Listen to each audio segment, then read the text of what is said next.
Hi friends, all student, आप सबों को हम बताना चाहेंगे ज्योमेट्री में थेल्स प्रमेय का विलोम जो सभी बच्चों को डिफ़िकल्ट लगता है उसको बहुत इजी वे से आज हम बताएंगे। तो आप लोग ध्यान से देखिएगा। सबसे पहले जानेंगे थेल्स प्रमेय का विलोम होता है क्या, है ना। तो हम लिख देंगे पहले थेल्स प्रमेय का विलोम कॉन्वर्स ऑफ थेल्स थ्योरम, इसका इंग्लिश होता है। तो जानेंगे यदि कोई रेखा यानी किसी भी त्रिभुज में कोई रेखा किसी त्रिभुज के दो भुजाओं को समान अनुपात में विभाजित करती है तो वह रेखा तीसरी भुजा के समांतर होती है। जैसे हम देखते हैं फिगर से, देखिए मान लीजिए ए बी सी एक त्रिभुज है जिसमें है एक रेखा जो डी ई है ना।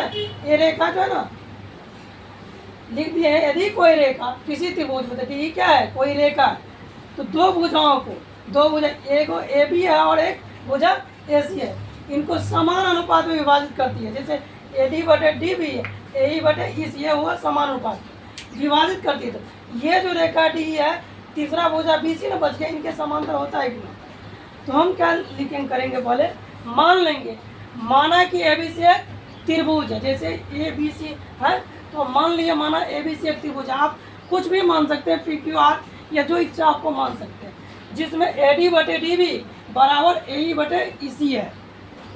पहले मान लिया, उनके बाद हमें साबित क्या करना, उनको भी लिखना है। साबित करना है डी ई समांतर बी सी है।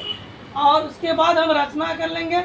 रचना में क्या किए, बी ई और सी डी को मिला दिए, तो वही यहाँ पे लिखे बी ई और सी डी को मिलाए। उनके बाद क्या किए, डी एन लम्ब ए ई है, E M lump A D कीजिए, तो वही लिखे डी एन लम्ब ए ई और E M lump A D कीजिए। उसके बाद अब चलेंगे नौ मतलब क्या, तो अब हमें क्या करना है, तो इसमें देखते हैं त्रिभुज है ए डी ई और डी ई बी, दोनों का हम क्षेत्रफल निकाल लेते हैं। तो एरिया ऑफ त्रिभुज ए डी ई बटे एरिया ऑफ त्रिभुज डी ई बी। जैसे कि हम जानते हैं किसी त्रिभुज का क्षेत्रफल क्या होता है, 1/2 गुना आधार गुना ऊंचाई, समरूप हम लगाते हैं, समद्विबाहु त्रिभुज का क्षेत्रफल यही होता है। तो एरिया ऑफ त्रिभुज ए डी ई का होता है क्षेत्रफल 1/2 गुना आधार गुना ऊंचाई। तो ए डी ई त्रिभुज में, ए डी ई त्रिभुज में देखिए ए डी क्या हुआ, आधार, इस पे ऊंचाई ई एम है, तो वही लिखे हम 1/2 आधार, 1/2 आधार की जगह ए डी, ऊंचाई की जगह पे ई एम। उसी तरह त्रिभुज डी ई बी में 1/2 लिखती है D E B, D E B में डी बी क्या होगा, इनका आधार होगा, क्योंकि इनको आगे बनाइएगा तो ई एम भी इनका ऊंचाई पड़ेगा। तो इस त्रिभुज में ऊंचाई भी हम क्या लिख सकते हैं, ई एम, क्योंकि अलग में आप बनाइएगा त्रिभुज को तो यही ऊंचाई इस पर भी कम कर देगा।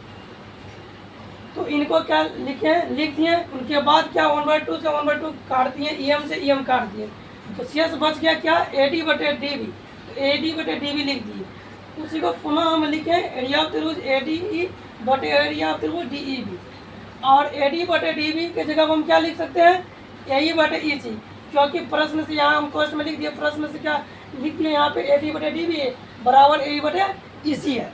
तो ए डी बटे डी बी आई बटे ई सी, जहाँ भी हम ए ई बटे ई सी रहेगा वहाँ की लिख सकते हैं ए डी बटे डी बी, जहाँ ए डी बटे डी बी है वहाँ क्या लिख सकते हैं, ए ई बटे ई सी, ए ई बटे ई सी लिखे, इसको समीकरण 1 मान लीजिए। उसके बाद तथा पुनः हम त्रिभुज इस साइड से चले, ए ई डी और डी ई सी त्रिभुज में, जैसे हम 1 नंबर में किए हैं समीकरण 1 मानो, उसी तरह इनको हल करके हम 2 में कन्वर्ट करेंगे। एरिया ऑफ त्रिभुज ए ई डी बटे एरिया ऑफ त्रिभुज डी ई सी बराबर सूत्र वही 1/2 आधार, इनमें क्या होगा, आधार ए ई होगा, ऊंचाई क्या होगा, डी एन। उसी तरह इस त्रिभुज में क्या होगा, डी ई सी में 1/2 आधार क्या होगा, ई सी, इनका भी ऊंचाई क्या काम करेगा, डी एन ए काम करेगा। तो 1/2 कट गया, डी एन से डी एन कट गया, बच गया ए बटे ई सी। आप देखिए समीकरण 1 में देखिए क्या, एरिया ऑफ त्रिभुज ए डी ई बटे एरिया ऑफ त्रिभुज डी ई बी। उसी तरह 2 में क्या, एरिया ऑफ त्रिभुज ए डी ई बटे एरिया ऑफ त्रिभुज डी ई सी। अब देखिए इनका वैल्यू क्या हुआ, ए बटे ई सी, इनका भी वैल्यू ए बटे ई सी। यदि आर एच एस अगर बराबर होता है तो एल एच एस क्या करते हैं, बराबर करते हैं। तो 1 तथा 2 से क्या किए, आर एच एस दोनों का बराबर है, इसीलिए एल एच एस बराबर कर दिए। एरिया ऑफ त्रिभुज ए डी ई बटे एरिया ऑफ त्रिभुज डी ई बी बराबर एरिया ऑफ त्रिभुज ए डी ई बटे एरिया ऑफ त्रिभुज डी ई सी। देखिए इसमें है एरिया ऑफ त्रिभुज ए डी ई क्या हुआ, कट गया, बच गया यहाँ पे शेष 1/2 area of D E B, 1/8 area of D E C. या तो इनको आप चेंज कर दीजिए, इसको ऊपर दीजिए, एक को नीचे भी कर सकते हैं, या क्रॉस मल्टीप्लिकेशन भी कर सकते हैं। जैसे हम क्रॉस मल्टीप्लिकेशन किए, area of D E B को गुना किए एक साथ, यहाँ area of D E B आया, इनको गुना किए एक साथ area of D E C आया। तो जैसे हम जानते हैं area of D E C बराबर area of D E B, है ना।